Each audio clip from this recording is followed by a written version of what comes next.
Jemma Mitchell went to the home of Mi Kun Chong in northwest London last year with murder in mind, and she had planned what would unfold. Yeah, good. There's no answer. Sorry, what's your name? Sorry, you're asleep. You Jemma? Yeah. Okay, Jemma, just one second. Sure. Come on, a second. Sorry, can I... Jemma, do you want to come up? Yeah, sure. All right. Hand just over to your hands. All right, Jemma, at this moment, I'm arresting you on suspicion of murder. Okay, you don't have to say anything, but it may hold defence if you want to mention one question, something which you later rely in court. Anything you do say may be given evidence, okay? Once you're in the cuffs. Why that's it? I'll explain everything to you, okay? Should I get some shoes on? The enormity of your crime is profoundly shocking, even more so given your apparent religious devotion, as well as the fact that Deborah Chong was a good friend to you and had shown you great kindness.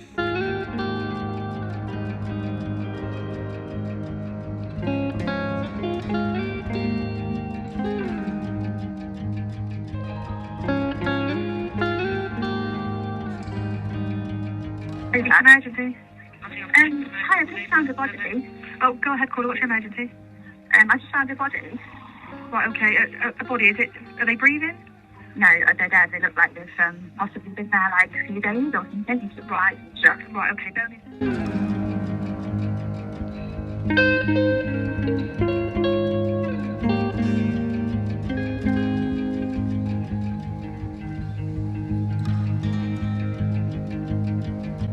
I'm Jim Eastwood. I'm the Detective Chief Inspector of the Metropolitan Police and Specialist Crime Command, and I led the team which investigated the murder of Mi Kun Chong, who's known to family and friends as Deborah.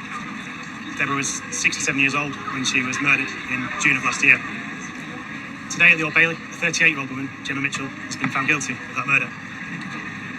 Deborah was born in Malaysia. Through her own hard work and initiative, she made a good life for herself, finally settling in London, where she was a much valued and loved member of the community. The jury's heard that her later years were marred by poor mental health, but that throughout this time she never lost her firm religious beliefs, nor her belief in the goodness of charity. And it was upon these beliefs that Jemma Mitchell prayed in an attempt to take a significant amount of money from Deborah. When Deborah refused, Mitchell murdered her. She forced the body into a suitcase and she transported the body some distance across North London, where she retained it for over a fortnight. At some point, she decapitated Deborah's body before finally driving some 250 miles to the coast of Devon, where she discarded her remains by the side of a wet and overgrown footpath. Unfortunately for Mitchell, the following day, on the 27th of June, a holiday family in Salcombe found Deborah's remains and contacted the police. And at that point, Devon Cornwall Police initiated inquiries. And they've said that the person driving the Volvo waited in the car all that time with the windows down and the front door open, the passenger door open, when it was literally chucking it down with rain and it was windy. Why is that, Jemma? No comment. The car stank, didn't it, Jemma? No comment. Stunk of a dead person. No comment. Stunk of Deborah's decomposing body. Is that right, Jemma? No comment. And it is clear from the hundreds of phone messages that passed between you over a period of several months, right up to the time of her death, and which featured in the evidence in the trial, that you became very close. She was 67 years of age and of Malaysian origin. She was a woman of some means, and the evidence showed that she was extremely generous. Unfortunately, she had a history of serious mental illness, having been diagnosed some years ago with paranoid schizophrenia, and she had spent some months as an inpatient at a mental hospital. Shortly before you killed her, she had suffered a relapse and, against her will, had been put on antipsychotic medication. As such, and as you well knew, she was particularly vulnerable, both mentally as well as physically, and the jury saw from the CCTV evidence how in the days before her death she walked with difficulty, needing to hold on to the arm of her lodger as she did so. The messages that passed between the two of you showed that she was very well aware of your problems with regards to the house and was proactive in attempting to help you. This culminated in her offering to give you £200,000 to spend on the house, an offer, however, which she withdrew a few days before you killed her, which I am sure is what led you to do what you did. On the morning of the 11th of June of last year, you set off early from your home address, taking with you a large suitcase, which it was evident from the CCTV was either empty or had very little in it. You went by public transport to her address, and you stayed there for over 5 hours. When you emerged from the property, it was clear from the CCTV evidence that you had injured your hand. I'm satisfied that can only have happened whilst you were inside the house and must have occurred in the course of the killing. Later that evening, you attended St Thomas's Hospital, where you were treated for a fractured finger. You claimed that had occurred when you trapped it in a car door. In my judgment, that was clearly a lie. The suitcase that you had taken to the house was now very obviously full and heavy. You also now had with you another case. I'm sure that this other case was the one that the police later recovered from your home. It is clear that it belonged to Deborah Chong, and it contained many documents that also belonged to her, including her passport, driving license, naturalization papers, bank credit, and other loyalty cards. That large suitcase contained Deborah Chong's body. I have no doubt that you had killed her whilst you were at her house, and, absent any explanation from you, given that you went no comment throughout your police interviews. Is that right, Jemma? No comment. And did not go into the witness box, I am driven to the conclusion that you went to her house that morning with that intention in mind. 2 weeks later, you hired a car for a period of only 24 hours. You were seen on CCTV to put that large suitcase into the hire car. It was clearly heavy, such that you needed a trolley to wheel it down the road and into the car. That is because it contained Deborah's body. You then drove down to Devon, where you clearly planned to dump her body. But your plans went awry when you had a puncture, which had to be attended to by the AA. This meant that you had rather less time down there to find a place to secrete the body than you had envisaged, hence why you were unable to find a more remote location than you did. The place that you alighted upon was at the bottom of some steps on a public footpath by some woodland adjacent to Bennett Road in Salcombe.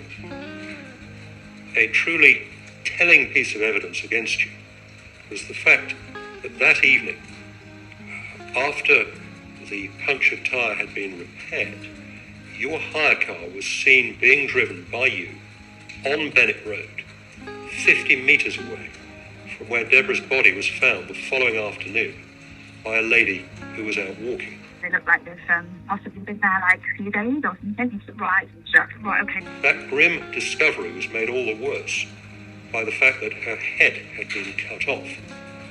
It was not found until a number of days later, some 10 metres away from the body, further down the hill beneath some undergrowth.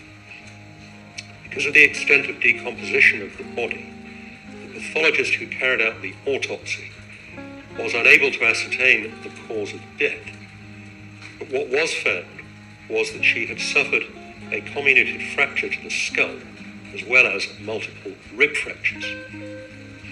As part of your degree, you were taught anatomy, and you included on your website, which advertised your services as an osteopath, the fact that you had experience in the dissection of human bodies.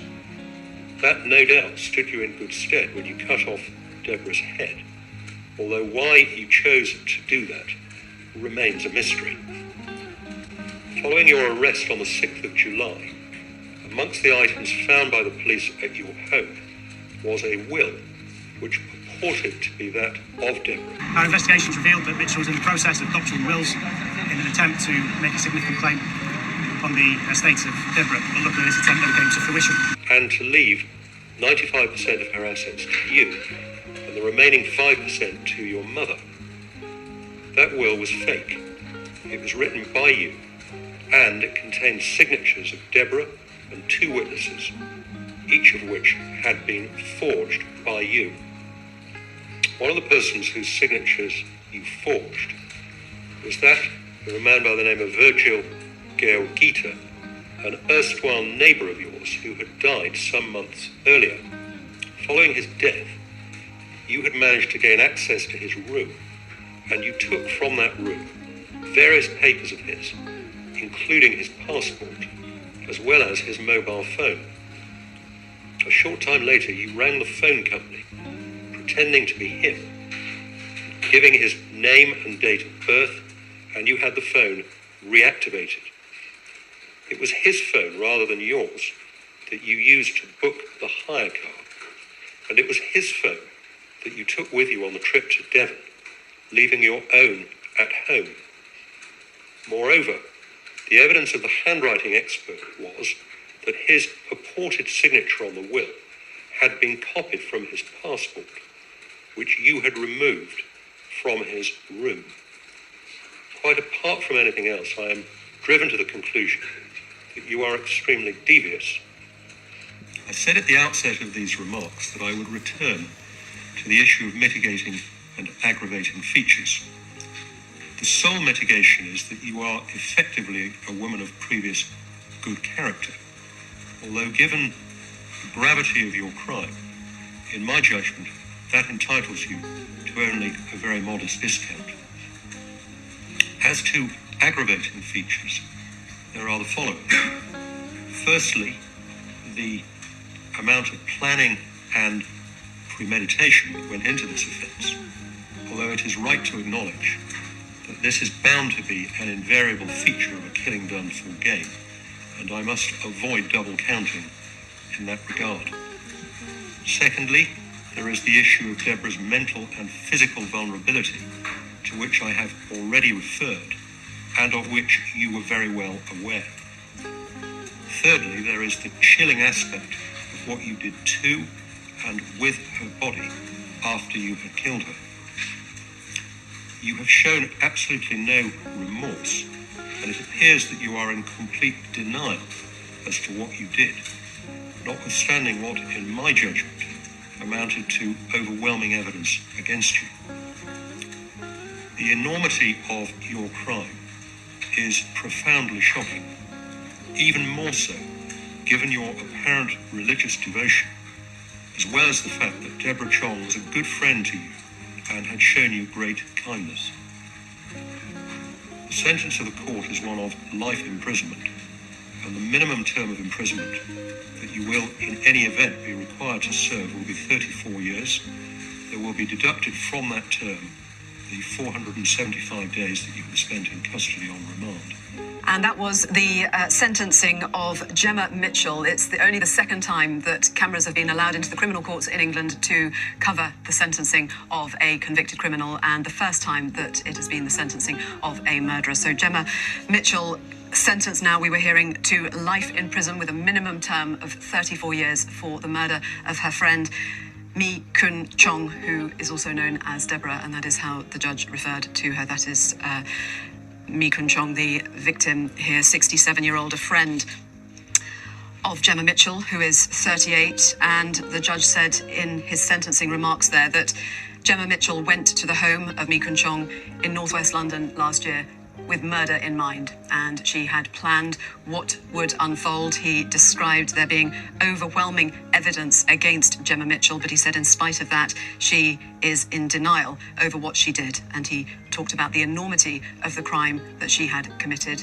He said she was a friend, and he also referred to Jemma Mitchell's religious beliefs. The two of them had met as members of a church, and they both described themselves as devout Christians.